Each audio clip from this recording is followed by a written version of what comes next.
बसवंत येथील घागरनाला ओहळ येथील पानसरे वस्तीवरील ट्रान्सफॉर्मरचा शॉक लागून मोर व बिबट्याचा मृत्यू झाल्याची दुर्दैवी घटना घडली आहे। पिंपळगाव बसवंत शहरातील उंबरखेड परिसरात काही दिवसांपासून बिबट्याचा वावर होता। सदरचा बिबट्या पहाटेच्या सुमारास मोराच्या मागे लागला।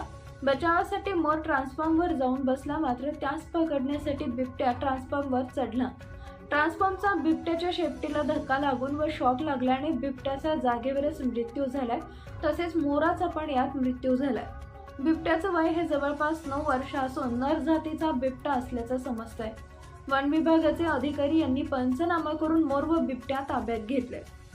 महाराष्ट्र क्रांती न्यूज साठी मुख्य संपादक प्रकाश बागुल।